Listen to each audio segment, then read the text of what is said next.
So ಎಲ್ಲರಿಗೂ ನನ್ನ ಆತ್ಮೀಯ ನಮಸ್ಕಾರಗಳು. ಸರ್ಗೆ, ನಮ್ಮ ಹೋಲ್ ಟೀಮ್ಗೆ, ಮಾತಾರ್ ಟೀಮ್ಗೆ. ನಂದು ಸಮಗ್ರ ಜೀವನ ಶೈಲಿ. ಆ ಈಗಾಗ್ಲೇ ಇದನ್ನೆಲ್ಲ ಕೇಳಿದೀರಾ, ಬಟ್ ನಮ್ಗೆ ಸಮಗ್ರವಾಗಿ ಅದನ್ನ ಅವಾಗವಾಗ ನಾವು ರಿಪೀಟ್ ಮಾಡ್ಕೊಳ್ತಾ ಇದ್ರೇನೆ ನಾವು ಅದನ್ನ ಫಾಲೋ ಮಾಡಕ್ ಅನುಕೂಲ ಆಗುತ್ತೆ ಅಂತ ಅನ್ಕೊಂಡಿದೀನಿ. ಮತ್ತೆ ಇದಕ್ಕಿದ್ದಂಗೆ ರೇವತಿ ನಾಳೆ ಕೊಡಿ ಒಂದ್ ಕ್ಲಾಸ್ ಒಂದಿದಕ್ಕೆ, ಆಯ್ತಮ್ಮ ಕೊಡ್ತೀನಿ, ಹಳೇದೇ ಕೊಡ್ತೀನಿ ಅಂತ ಹೇಳಿದ್ದೆ. ಸಮಗ್ರ ಜೀವನ ಶೈಲಿ ನಾವು ನಮ್ಮ ಮಾತಾರ್ ಫೌಂಡೇಶನ್ ಅಲ್ಲಿ ಇದನ್ನ ಪಾಲನೆ ಮಾಡ್ಕೊಂಡು ಬರ್ತಾ ಇದೀವಿ. ಯಾಕಂದ್ರೆ ಜೀವನ ಅಂದ್ಮೇಲೆ ಹೇಗೆ ಕಷ್ಟ, ಸುಖ, ದುಃಖ, ಆಸೆ, ನಿರಾಸೆ, ಏಳು ಬೀಳು, ಹಗಲು ರಾತ್ರಿ ಅಂತಿರುತ್ತೋ, ಅದೇ ತರ ಜೀವನ ಸಮಗ್ರವಾಗಿದ್ರೆ ಮಾತ್ರ ನಾವು ಆ ಆ ಏನು spiritually, mentally, physically, socially, emotionally healthy ಆಗಿರಕ್ ಅನುಕೂಲ ಆಗುತ್ತೆ.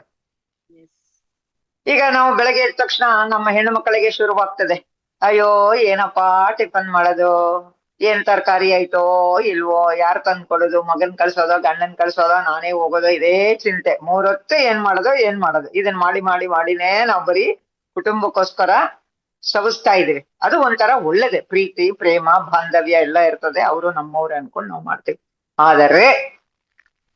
ಆದರೆ ಹೆಣ್ಣು ಮಕ್ಕಳಿಗೂ ಸ್ವಲ್ಪ ರೆಸ್ಟ್ ಬೇಕು.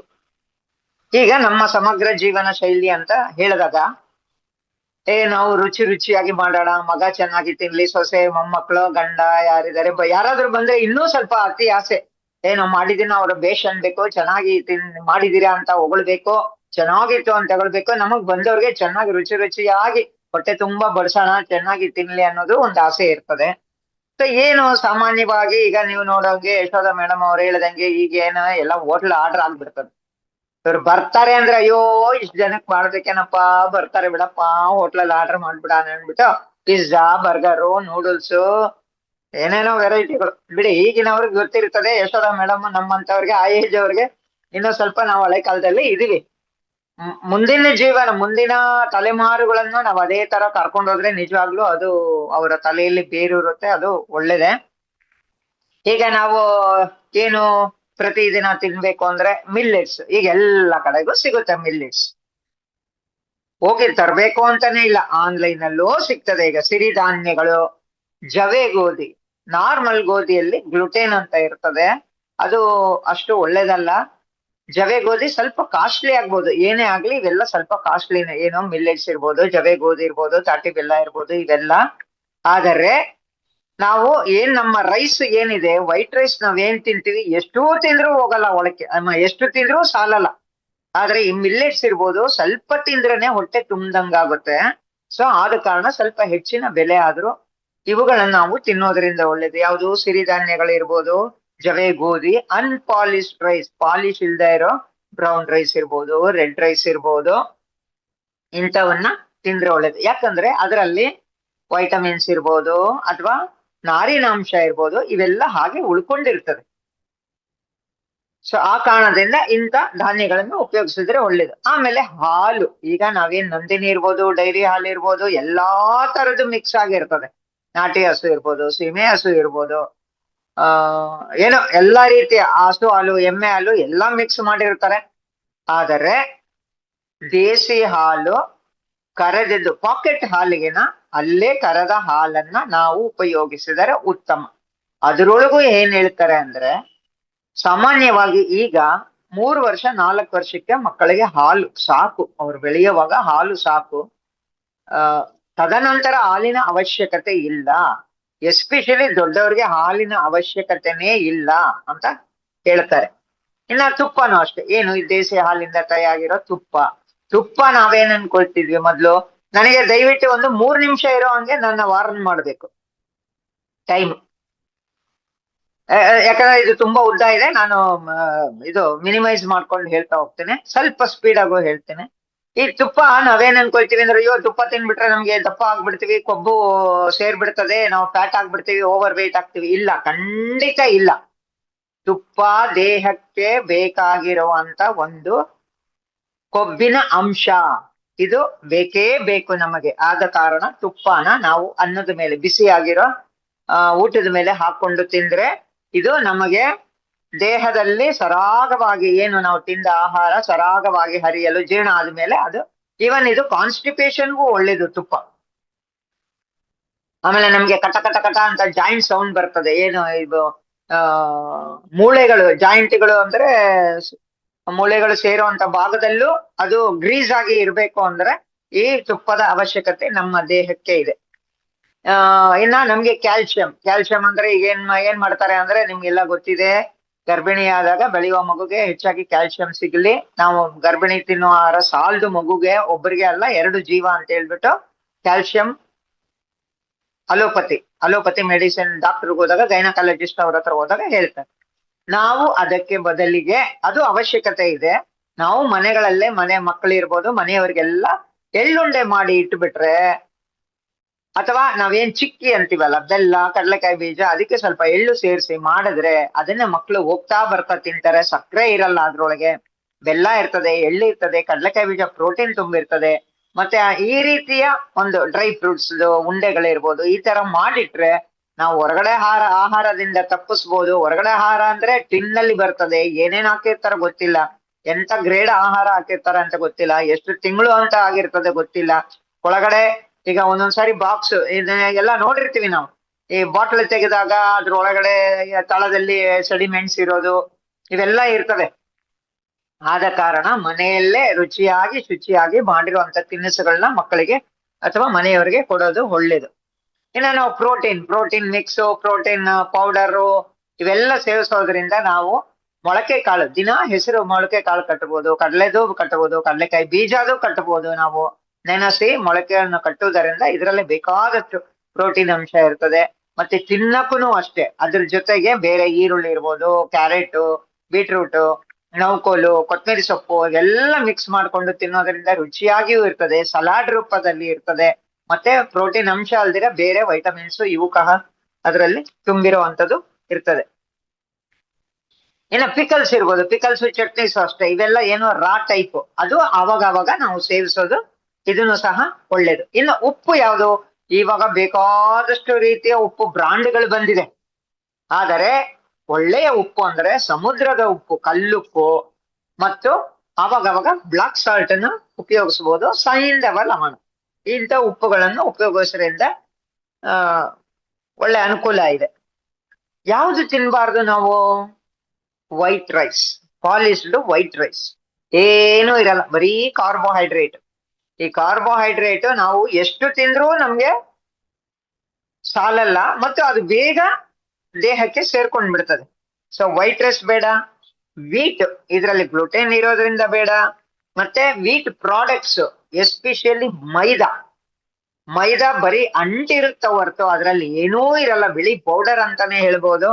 ಸೊ ಇದ್ರ ಪ್ರಾಡಕ್ಟ್ಸು ಮತ್ತೆ ಅದರಿಂದ ತಯಾರಾಗುವಂತ ಬೇಕರಿ ಐಟಮ್ಸು, ಬೇಕರಿಯಲ್ಲಿ 90% ಈಗೀಗ ವೀಟ್ ಬ್ರೆಡ್ ವೀಟು ಅದೇನೋ ಬರ್ತಾ ಇದೆ. ಆದರೆ ಸಾಮಾನ್ಯವಾಗಿ ಎಲ್ಲಾ ತಯಾರು ಮಾಡೋದು, ಪರೋಟಾಸ್ ಇರ್ಬೋದು, ಬ್ರೆಡ್ ಇರ್ಬೋದು, ಬನ್ ಇರ್ಬೋದು, ಸಮೋಸಾಸು, ಏನೇನೇನು ಇವೆಲ್ಲ ಮೈದಾ, ಸಕ್ಕರೆ ಮತ್ತೆ ಬಳಸಬಾರದಂತ ಆಯಿಲು, ಡಾಲ್ಡಾ ಇವುಗಳನ್ನೇ ಬಳಸಿ ಮಾಡೋದು. ಆದ್ದರಿಂದ ಬೇಕರಿ ಐಟಮ್ಸ್ ನ ನೀವು ಅವಾಯ್ಡ್ ಮಾಡಿದ್ರೆ ಒಳ್ಳೇದು. ಆಮೇಲೆ ನಾನ್ ವೆಜ್ ಆದಷ್ಟು ಕಡಿಮೆ ಮಾಡಿ ಅಥವಾ ಬಿಟ್ರೆ ಒಳ್ಳೇದು. ಇನ್ನ ನಾವು ಟೂತ್ ಪೇಸ್ಟ್ ಯೂಸ್ ಮಾಡ್ತೀವಿ. ಈ ಟೂತ್ ಪೇಸ್ಟ್ ಅದರದ್ದು ಬ್ರಾಂಡ್ ಏನಿದೆ ಅದ್ರ ಮೇಲೆ ನಾವು ಓದಬೇಕು. ತಿನ್ನಡ್ ಫುಡ್ಸು ಅಷ್ಟೇ, ಅದರಲ್ಲಿ ಏನಿದೆ, ಎಷ್ಟು ಅಂಶ ಸಕ್ಕರೆ ಇದೆ, ಯಾವ್ಯಾವ್ದು ಏನೇನು ಅಂತಿದೆ, ಕೆಲವುದು ನಂಬರ್ಸ್ ಇರ್ತದೆ. ಆ ನಂಬರ್ ನಾವು ಗೂಗಲ್ ಅಲ್ಲಿ ಚೆಕ್ ಮಾಡಿದ್ರೆ ಅದು ಏನ್ ಹೇಳುತ್ತೆ ಅಂತ ಹೇಳುತ್ತೆ. ಆದ್ದರಿಂದ ಇದನ್ನೆಲ್ಲ ತುಂಬಾ ಕಾಶಿಯಸ್ ಆಗಿ ನೋಡಿ ಉಪಯೋಗಿಸಿದ್ರೆ ಒಳ್ಳೇದು ಅಂತೇಳಿ.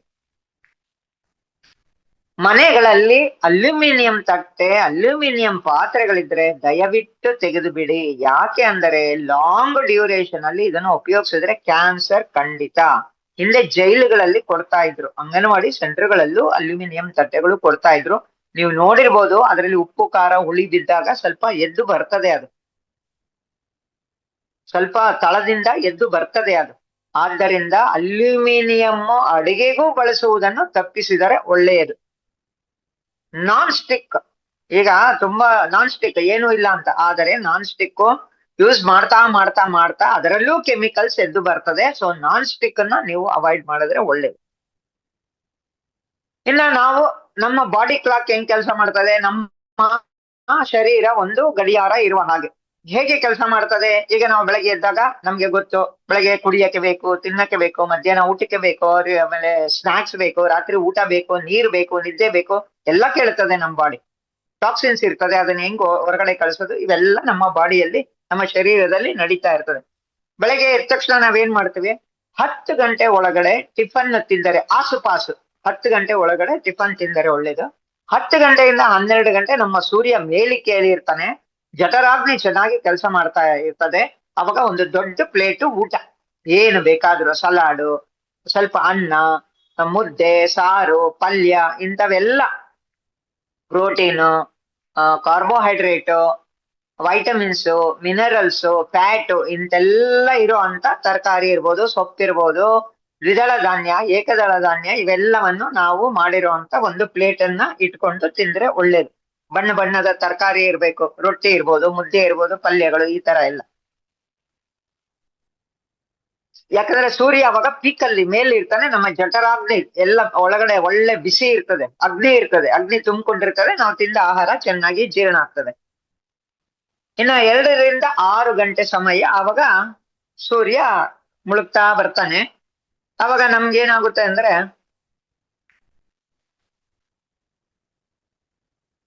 ಇವೆಲ್ಲ ಚೆನ್ನಾಗಿ ಕೆಲಸ ಮಾಡುವಂತ ಸಮಯ. ಸೂರ್ಯ ಯಾವಾಗ ಮುಳುಗಕ್ಕೆ ಶುರು ಮಾಡ್ತಾನೆ ಆವಾಗ ನಮ್ಮ ಜಠರಾಗ್ನಿನೂ ಕಡಿಮೆ ಆಗ್ತಾ ಬರ್ತಾ ಇರ್ತದೆ. ಸಾಮಾನ್ಯವಾಗಿ 7 ಗಂಟೆ ಒಳಗಡೆ, ರಾತ್ರಿ 7 ಗಂಟೆ ಒಳಗಡೆ ನಮ್ಮ ರಾತ್ರಿ ಊಟ ಆದಷ್ಟು ಲೈಟ್ ಆಗಿರೋ ಊಟ ತಿಂದ್ರೆ ಜೀರ್ಣಕ್ರಿಯೆಗೂ ಒಳ್ಳೇದು. ಮತ್ತೆ ಬೇಗ ಜೀರ್ಣ ಆಗೋದ್ರಿಂದ ನಾವು ಮಲಗಕ್ಕೆ ಮುಂಚೆ 1-2 ಗಂಟೆ ಗ್ಯಾಪ್ ಇದ್ದರೆ ಜೀರ್ಣ ಆಗಿ ಹೊಟ್ಟೆ ಖಾಲಿ ಇರೋದ್ರಿಂದ ನಮ್ಮ ಅಂಗಾಂಗಗಳೆಲ್ಲ ರೆಸ್ಟ್ ಅಲ್ಲಿ ಇರ್ತವೆ. ಯಾವುದು? ನಮ್ಮ ಕರುಳುಗಳಿರ್ಬೋದು, ಪ್ಯಾಂಕ್ರಿಯಸ್ ಇರ್ಬೋದು, ನಮ್ಮ ಲಿವರ್ ಇರ್ಬೋದು, ಏನೇನಿದೆ ಅವೆಲ್ಲ ರೆಸ್ಟ್ ಮೋಡ್ ಅಲ್ಲಿ ಇರ್ತದೆ. ಅವು ಚೆನ್ನಾಗಿ ಕೆಲಸ ಮಾಡ್ಲಿಕ್ಕೆ ಅನುಕೂಲ ಆಗ್ತದೆ. ಮತ್ತೆ ಯಾವಾಗ್ಲೂ ನಾವು ಪದೇ ಪದೇ ಪದೇ ಪದೇ ತಿಂತಾ ಇರಬಾರ್ದು. ಅದೇನಾಗುತ್ತೆ ಅಂದ್ರೆ ಆರ್ಗನ್ಸ್ ಮೇಲೆ ಓವರ್ಲೋಡ್ ಆಗುತ್ತೆ. ಓವರ್ಲೋಡ್ ಆಗೋದ್ರಿಂದ ಅದು ಹೇಳ್ತದೆ, ನನ್ಗೆ ತುಂಬಾ ಓವರ್ಲೋಡ್ ಮಾಡ್ತಾ ಇದೆಯಮ್ಮ ಅಂತ ಹೇಳ್ಬಿಟ್ಟು ನಮ್ಗೆ ಹೇಳ್ತದೆ, ಗೊತ್ತಾಗ್ತದೆ ಸಿಂಪ್ಟಮ್ಸ್. ಆದ ಕಾರಣ ನಾವು ಜಾಸ್ತಿ ತಿಂದಿರಾ, ಮತ್ತೆ ಪದೇ ಪದೇ ಪದೇ ಪದೇ ತಿಂದಿರಾ, ಒಂದು ಸಾರಿ ಊಟ ಮಾಡಿದ್ರೆ ಕನಿಷ್ಠ 4 ಗಂಟೆ ಗ್ಯಾಪ್ ಇದ್ರೆ ಒಳ್ಳೇದು. ಮತ್ತೆ ನಾವು ನಮ್ಮ ಬಾಡಿ weight ನ 30 ml ಅಷ್ಟು ನೀರನ್ನು, ಆಲ್ಕಲೈನ್ ನೀರನ್ನು ನಾವು ಸೇವಿಸಬೇಕು. ಯಾಕಂದ್ರೆ ಇವತ್ತು ನಾವು ತಿಂತಾ ಇರೋ ಫುಡ್ ಅಸಿಡಿಕ್, ನಮ್ಮ ಯೋಚನೆಗಳು ಅದೇ ತರ ಇದೆ, ನಮ್ಮ ದೇಹನೂ ಅದೇ ತರ ಇದೆ, ಎಲ್ಲ ಅಸಿಡಿಕ್ ಅಸಿಡಿಕ್ ಅಸಿಡಿಕ್ ಆಗೋದ್ರಿಂದ ನಾವು ಇವತ್ತು ನಮ್ಮ ದೇಹದಲ್ಲಿ ಅಸಿಡಿಟಿನ ಜಾಸ್ತಿ ನೋಡ್ತಾ ಇದ್ದೀವಿ. ಸೊ ಆಲ್ಕಲೈನ್ ವಾಟರ್ ಕುಡಿದರೆ ಒಳ್ಳೇದು. ಆಲ್ಕಲೈನ್ ವಾಟರ್ ನೀವು ತಾಮ್ರದಲ್ಲಿ ಪಾತ್ರೆಯಲ್ಲಿ ಶೇಖರಿಸಿಡಬಹುದು ಓವರ್ ನೈಟ್. ತಾಮ್ರದ ಪಾತ್ರ ಇಲ್ಲ ಅಂದ್ರೆ ಒಂದು ತಾಮ್ರದ ಪ್ಲೇಟ್ ಅನ್ನ ಬಿಡಬಹುದು, ಅಥವಾ ಒಂದು ಸೌತೆಕಾಯಿ ನಿಂಬೆಹಣ್ಣು ಪೀಸು ನೀರಲ್ಲಿ ಹಾಕಿ ಓವರ್ ನೈಟ್ ಎಲ್ಲ ಬಿಟ್ಟು ಅದನ್ನ ನೀವು ಮಾರನೇ ದಿನ ಕುಡಿದ್ರೆ ಅದು ಆಲ್ಕಲೈನ್ ಆಗ್ತದೆ. ಎಸ್ಪೆಷಲಿ ನಿದ್ದೆ ಮಾಡುವಂತ ಟೈಮಲ್ಲಿ ಏನನ್ನೂ ತಿನ್ನಬಾರದು, ತಿನ್ನದೇ ಇದ್ದರೆ ಒಳ್ಳೇದು. ಇವತ್ತು ನಾವು ನೋಡಿದೀವಿ, ರಾತ್ರಿ ಎಲ್ಲಾ ಕಡೆನೂ ಇವತ್ತು ರಾತ್ರಿ ಹೋಟೆಲ್ಗಳು ಎಷ್ಟೊತ್ತಾದ್ರೂ ತೆಗ್ದಿರ್ಬೋದು ಅಂತ ಹೇಳ್ತಾರೆ. ಜನರು ನಾವೇನ್ ಮಾಡ್ತೀವಿ, ಇದನ್ನೆಲ್ಲ ಬಾಡಿ ಕ್ಲಾಕ್ ಇದು ಮಾಡೋದಿಲ್ಲ. ಈಗ ರಾತ್ರಿ ಕೆಲ್ಸಕ್ಕೆ ಹೋಗೋರು, ಬೆಳಗ್ಗೆ ಕೆಲ್ಸಕ್ಕೆ ಹೋಗೋರು, ಎಲ್ಲಾರ್ದು ಜೀವನ ಉಲ್ಟಾ ಆಗ್ತಾ ಇದೆ. ಬೆಳಗ್ಗೆ ಕೆಲ್ಸಕ್ಕೆ ಹೋಗೋರು ಏನ್ ಮಾಡ್ತಾರೆ, ರಾತ್ರಿ ಎಲ್ಲ ಯಾವಾಗ್ಲೂ ನಾವು ಪ್ರಕೃತಿ ಜೊತೆ ಹೋದ್ರೆ ಬಾರಿ ಒಳ್ಳೇದು. ನಾವು ಆಮೇಲೆ ಶರೀರವನ್ನ ನಾವು ಡಿಟಾಕ್ಸ್ ಮಾಡ್ಕೋಬೇಕು. ನಾವು ತಿನ್ನೋದರಿಂದ, ಗಾಳಿಯಿಂದ, ಕುಡಿಯೋ ನೀರಿಂದ, ಮಾಡುವ ಯೋಚನೆಗಳಿಂದ, ಇವೆಲ್ಲದರಿಂದ ನಮ್ಮ ಬಾಡಿ ಏನಾಗ್ತಾ ಇರ್ತದೆ, ಟಾಕ್ಸಿಕ್ ಇಂದ ತುಂಬಿರ್ತದೆ. ಡಿಟಾಕ್ಸ್ ಮಾಡ್ಕೊಳ್ತಾ ಇರ್ಬೋದು. ಯಾವ ತರ ಮಾಡ್ಕೋಬಹುದು? ಉಸಿರಾಟದ ಕ್ರಿಯೆಯಿಂದ ಇರ್ಬೋದು. ಉಸಿರಾಟ ಕ್ರಿಯೆ ಮಾಡೋದ್ರಿಂದ ನಮ್ಮ ಸ್ಟ್ರೆಸ್, ಆಂಗ್ಸೈಟಿ ಇವೆಲ್ಲ ಟಾಕ್ಸಿಕ್. ಕಾರ್ಟಿಸೋಲ್ ರಿಲೀಸ್ ಆಗ್ತಾ ಇರ್ತದೆ. ನಮ್ಮ ಸ್ಟ್ರೆಸ್ ನ, ಆಂಗ್ಸೈಟಿನ, ಫಿಯರ್ನೆಸ್ ನ ಕಡಿಮೆ ಮಾಡ್ಕೊಳ್ಳೋದಿಕ್ಕೆ ಧ್ಯಾನ ಇರ್ಬೋದು, ಪ್ರಾಣಾಯಾಮ ಇರ್ಬೋದು, ಇವೆಲ್ಲ ನಾವು ಮಾಡ್ಕೋಬೇಕು. ಆಮೇಲೆ ನಮ್ಮ ಉಸಿರಾಟ ಚೆನ್ನಾಗಿರ್ಬೇಕು. ಯಾವುದೇ ಒಂದು ಕಾಯಿಲೆಗಳು ಅಂದ್ರೆ ಇವಾಗ ಸೈನಸ್ ಇರ್ಬೋದು, ಇಂಥ ಕಾಯಿಲೆಗಳನ್ನ ಕಡಿಮೆ ಮಾಡ್ಕೊಳ್ಳಲಿಕ್ಕೆ ಜಲನೀತಿ ಅಂದ್ರೆ ಮೂಗಿಂದ ನೀರ್ ಬಿಟ್ರೆ ಇನ್ನೊಂದು ಒಳ್ಳೆಯಿಂದ ಬರ್ತದೆ. ಇಂಥದನ್ನ ನಾವು ಮಾಡ್ಕೊಂಡ್ರೆ, ಜಲನೀತಿ ಮಾಡ್ಕೊಳ್ಳೋದ್ರಿಂದ ಡೈಜೆಷನ್ ಇರ್ಬೋದು, ಹಾರ್ಟ್ ಬರ್ನ್ ಆಗೋದಿರ್ಬೋದು, ಆಸಿಡ್ ರಿಫ್ಲೆಕ್ಸ್ ಇರ್ಬೋದು, ರೆಸ್ಪಿರೇಟರಿ ಟ್ರಾಕ್ಟ್ ಎಲ್ಲ ಇದು ನಮ್ಗೆ ಕ್ಲೀನ್ ಮಾಡ್ತಾ ಬರ್ತದೆ. ಇನ್ನು ಅದೇ ತರ ಅಭ್ಯಂಗ ಸ್ನಾನ, ಎಣ್ಣೆ ಸ್ನಾನ, ತಲೆಗೆ ಎಣ್ಣೆ ಹಚ್ಚಲ್ಲ, ಇನ್ನು ಮೈಗೆಲ್ಲ ಹಚ್ಚುತ್ತೀವಿ ನಾವು. ಸೊ ಅಭ್ಯಂಗ ಸ್ನಾನ, ಎಣ್ಣೆ ಹಚ್ಚಿಕೊಂಡು ಸೂರ್ಯ ಬಿಸಿಲಿನಲ್ಲಿ ಇದ್ದು ಸ್ನಾನ ಮಾಡೋದ್ರಿಂದ ನಮ್ಮ ದೇಹದಲ್ಲಿ ಚೈತನ್ಯ ಬರುತ್ತೆ, ಮತ್ತೆ ನರನಾಡಿಗಳು ಬಲಿಷ್ಠವಾಗಿರ್ತದೆ, ಒಳ್ಳೆ ನಿದ್ದೆ ಬರ್ತದೆ, ಚರ್ಮ ಹೊಳಪಾಗುತ್ತೆ, ಕೂದಲು ಬೆಳವಣಿಗೆಗೆ, ಶರೀರ ರಿಲ್ಯಾಕ್ಸ್ ಆಗ್ತದೆ, ರಕ್ತ ಸಂಚಾರ ಉತ್ತಮವಾಗಿ ಆಗುತ್ತೆ. ಸೊ ಆಮೇಲೆ ಸೂರ್ಯನ ಬಿಸಿಲು, ಸೂರ್ಯನ ಬಿಸಿಲಿಗೆ ಯಾಕೆ ಹೋಗಲ್ಲ ಹೆಣ್ಣು ಮಕ್ಕಳು? ಬೆಳಗ್ಗೆ ಎದ್ದ ತಕ್ಷಣ ಟಿಫನ್ ಮಾಡು, ಅಡಿಗೆ ಮಾಡು, ಕೆಲ್ಸಕ್ಕೆ ಹೋಗು, ಇವೇ ಇರ್ತವೆ. ಮಕ್ಳಿರ್ಬೋದು, ಈಗ ಬೆಳಗ್ಗೆನೆ ಸ್ಕೂಲ್ಗಳು ವ್ಯಾನ್ ಬಂದು ನಿಲ್ಲೋದ್ರಿಂದ ಅವರೂ ಸಹ ಸೂರ್ಯನ ಬಿಸಿಲಿಗೆ ಹೋಗೋಕ್ಕಾಗಲ್ಲ. ಮತ್ತೆ ಬೆಳಗ್ಗೆ ನೈಟ್ ಕೆಲಸ ಮಾಡೋರು ಬೆಳಗ್ಗೆ ಎಲ್ಲ ನಿದ್ದೆ ಮಾಡ್ತಾ ಇರ್ತಾರೆ. ಸೊ ಇದರಿಂದ ಬೆಳಗ್ಗೆ ನಮ್ಗೇನು ಆ ಎಳೆ ಬಿಸಿಲಿನ ಒಂದು ಸಂಪರ್ಕ ನಮ್ಮ ಶರೀರಕ್ಕೆ ಸಿಗ್ತಾ ಇಲ್ಲ. ಕ್ಯಾಲ್ಸಿಯಂ ಅಬ್ಸರ್ವ್ ಆಗ್ಬೇಕಂದ್ರೆ ನಮಗೆ ವಿಟಮಿನ್ ಡಿ ಅಗತ್ಯ. ಈ ಕ್ಯಾಲ್ಸಿಯಂ ವಿಟಮಿನ್ ಡಿ ಸೇರ್ಕೊಂಡಾಗ ನಮ್ಗೆ ಸೂರ್ಯನ ರಶ್ಮಿ ನಮ್ಮ ಮೈ ಮೇಲೆ ಬಿದ್ದಾಗ ಇದು ಅಬ್ಸರ್ವ್ ಆಗೋಕೆ ಅನುಕೂಲ ಮಾಡಿಕೊಡುತ್ತೆ. ಇನ್ನು ಉಪವಾಸ, ಈಗಿನ ಕಾಲದಲ್ಲಿ ಉಪವಾಸ ಕಮ್ಮಿ. ಯಾರೋ ಹಿಂದಿನ ಕಾಲದಲ್ಲಿ ಏಕಾದಶಿ ಮಾಡೋರು ಮಾಡ್ತಾ ಇರ್ಬೋದು, ಅಥವಾ ಪರ್ಪಸ್ ಆಗಿ ಮಾಡ್ಲೇಬೇಕು ಅನ್ನೋರು ಇವತ್ತು ನಾವು ಉಪವಾಸ ಮಾಡ್ತಾ ಇದೀವಿ. ಉಪವಾಸ ಮಾಡಕ್ಕೆ ಆಗೋದಿಲ್ಲ ಕೆಲವರಿಗೆ, ಯಾಕಂದ್ರೆ ಅಯ್ಯೋ ಡಯಾಬಿಟಿಕ್, ನಾನು ತಿಂದ ಹೋದ್ರೆ ಏನಾಗ್ಬಿಡ್ತದೋ, ನನಗೆ BP, ನಾನು ತಿಂದ ಹೋದ್ರೆ ಏನಾಗ್ಬಿಡ್ತದೋ, ಇದು ಭಯ ಇರ್ತದೆ.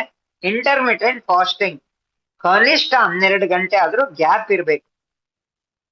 ಒಂದು ರಾತ್ರಿಗೂ ಬೆಳಗ್ಗೆ ತಿನ್ನುವುದಕ್ಕೂ 12 ಗಂಟೆ, ಕೆಪಾಸಿಟಿ ಮೇಲೆ 16 ಗಂಟೆವರೆಗೂ ಹೋಗ್ಬೋದು. ಅಥವಾ ನಿಮ್ಗೆ ಅನುಕೂಲ ಆದ್ರೆ ವಾರದಲ್ಲಿ ಒಂದಿನ ಉಪವಾಸ, 15 ದಿನದಲ್ಲಿ ಒಂದು ಉಪವಾಸ, ಏಕಾದಶಿ ದಿನ ಉಪವಾಸ ಮಾಡೋದ್ರಿಂದ ನಮ್ಮ ಬಾಡಿಯಲ್ಲಿರೋ ಟಾಕ್ಸಿನ್ಸ್ ಎಲ್ಲ ಆಚೆ ಬರ್ಲಿಕ್ಕೆ ಅನುಕೂಲ ಆಗುತ್ತೆ. ಆಮೇಲೆ ಎಲ್ಲ ಆರ್ಗ್ಯಾನ್ಸ್ ರೆಸ್ಟ್ ಮೋಡಲ್ಲಿ ಇರ್ತವೆ ಅವು.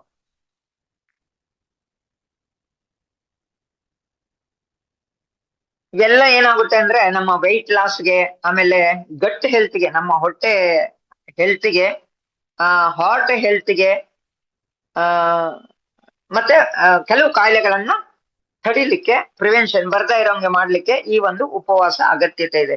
ಕೇಳಿದಿವಲ್ಲ ನಾವು, ಲಂಘನಂ ಪರಮ ಔಷಧಂ ಅಂತ, ಆತರ. ಆಮೇಲೆ ಆಯಿಲ್ ಪುಲ್ಲಿಂಗ್ ಅಂತ ಹೇಳ್ತೀವಿ. ಎಡಿಬಲ್ ಆಯಿಲ್ಸ್, ಯಾವುದೇ ಒಂದು ತಿನ್ನುವಂತ ಆಯಿಲ್ ನ ಬಾಯಲ್ಲಿ ಹಾಕಿಕೊಂಡು, ಬರೀ ಹೊಟ್ಟೆಯಲ್ಲಿ ಬಾಯಲ್ಲಿ ಹಾಕಿಕೊಂಡು ಚೆನ್ನಾಗಿ ಮುಕ್ಕಳಿಸಿ ಮುಕ್ಕಳಿಸಿ ಮುಕ್ಕಳಿಸಿ ಮಾಡೋದ್ರಿಂದ ನಾವು ನೋಡ್ತೀವಿ ಆ ಒಂದು ವೈಟ್ ಫೋಮ್ ತರ ಬರ್ತದೆ. ಅದರಲ್ಲಿ ತುಂಬಾ ಬ್ಯಾಕ್ಟೀರಿಯಾಸ್, ಕೆಟ್ಟ ಬ್ಯಾಕ್ಟೀರಿಯಾಸ್ ಎಲ್ಲ ಇರ್ತದೆ. ಅದನ್ನ ನಾವು ಎಲ್ಲಂದ್ರಲ್ಲಿ ಉಗಿಯೋದೆಲ್ಲ ಅದನ್ನ ಫ್ಲಶ್ ಔಟ್ ಮಾಡ್ಬೇಕು. ಹಲ್ಲಿಗಳು ಗಟ್ಟಿ ಆಗುತ್ತೆ, ತಲೆ ನರಗಳು ಗಟ್ಟಿ ಆಗುತ್ತವೆ. ಇದು ಆಯಿಲ್ ಪುಲ್ಲಿಂಗು ಸಹ ಒಂಥರ ಒಳ್ಳೇದು. ಕೆಟ್ಟ ಬ್ಯಾಕ್ಟೀರಿಯಾ ಹೋಗುತ್ತೆ, ಬಾಯಿ ವಾಸನೆ ಹೋಗ್ತದೆ, ಹೊಟ್ಟೆ ತೊಂದರೆಗಳು, ಲಂಗ್ಸು, ನರಗಳ ತೊಂದರೆ ಏನಾದ್ರೂ ಇದ್ರೆ ಇದನ್ನ ಮಾಡಿದ್ರೆ ಒಳ್ಳೇದು. ಆಮೇಲೆ ನೀರ್ ಬಗ್ಗೆ ನಾನು ಹೇಳಿದೆ ನಿಮ್ಗೆ.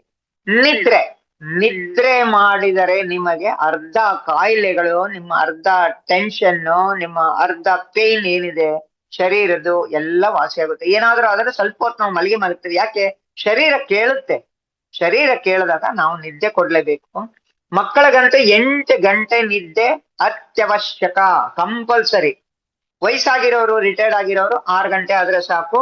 ಇಲ್ಲ ಅಂದ್ರೆ ನೀವು ಕನಿಷ್ಠ 7 ಗಂಟೆ ನಿದ್ದೆ ಮಾಡ್ಲೇಬೇಕು. ಅದು ರಾತ್ರಿ 9 ಗಂಟೆಯಿಂದ 10 ಗಂಟೆ ಒಳಗಡೆ ನೀವು ಬೆಡ್ಗೆ ಹೋಗ್ಲೇಬೇಕು. 12 ಗಂಟೆಯಿಂದ ಬೆಳಗ್ಗೆ ನಾನು 8 ಗಂಟೆವರೆಗೂ ನಿದ್ದೆ ಮಾಡ್ತೀನಿ ಅಂತಲ್ಲ, 9 ರಿಂದ 10 ಗಂಟೆ ಮ್ಯಾಕ್ಸಿಮಮ್ ನೀವು ನಿದ್ದೆಗೆ ಜಾರ್ಲೇ. ಅಂದ್ರೆ ಶಾರೀರಿಕವಾಗಿ, ಮಾನಸಿಕವಾಗಿ ನಾವು ರೀಚಾರ್ಜ್ ಆಗ್ತೀವಿ.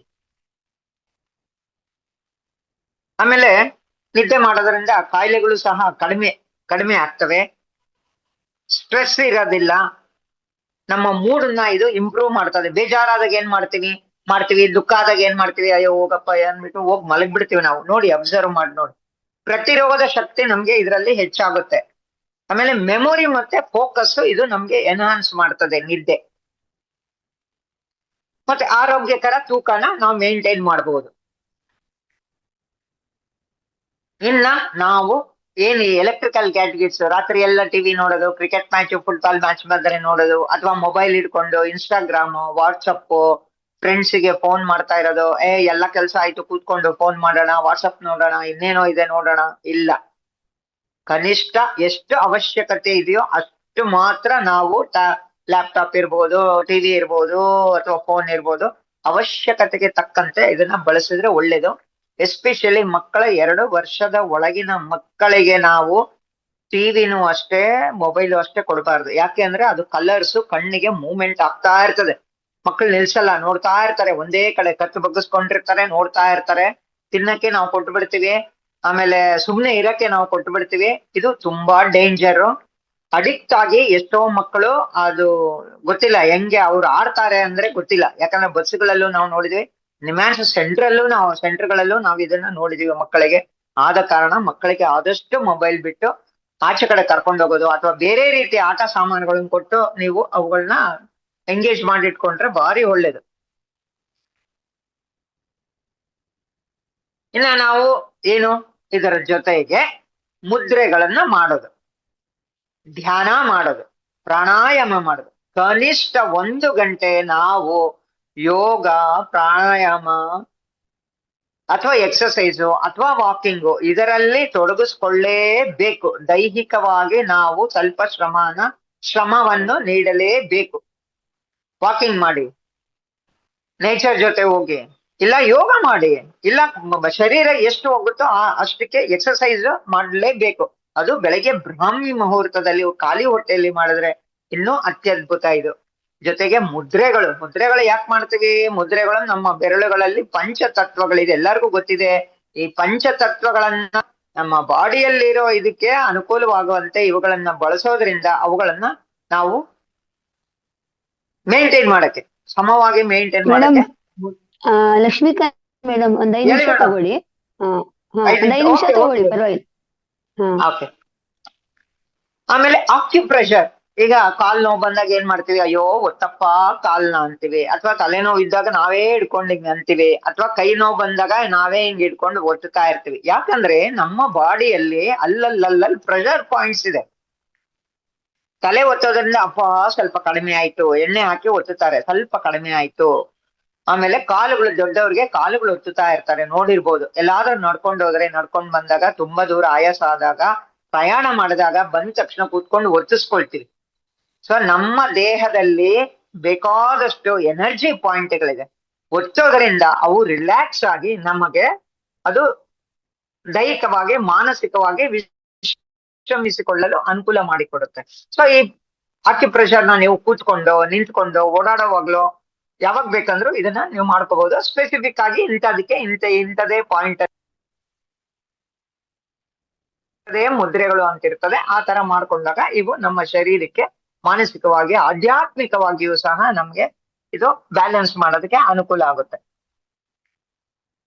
ಇನ್ನ ನಮ್ದು ಪಾಸಿಟಿವ್ ಆಲೋಚನೆಗಳು ಜನ್ಮಾಂತರಗಳಲ್ಲಿ, ಅಂದ್ರೆ ಹಿಂದಿನ ದಿನಗಳಲ್ಲಿ, ಹಿಂದಿನ ವರ್ಷಗಳಲ್ಲಿ, ಚಿಕ್ಕ ವಯಸ್ಸಿನಿಂದ ಬೈಯೋದು, ಅವ್ರನ್ನ ಬೈಕೊಳ್ಳೋದು, ಅಥವಾ ಅವ್ರು ನಾವು ಬೈದಿದ್ರೆ ಅವ್ರಿಗೆ ನಾವೇನ್ ಅನ್ನೋದು, ಇವೆಲ್ಲ ಏನೋ ನಡೀಬಾರ್ದ ಇರುವಂತ ಪ್ರಸಂಗಗಳನ್ನ ನಾವು ನೆನೆಸ್ಕೊಂಡು ನಾವು ಅದೇ ಯೋಚನೆಗಳು ಮಾಡ್ತಾ ಇರ್ತೀವಿ ನಾವು.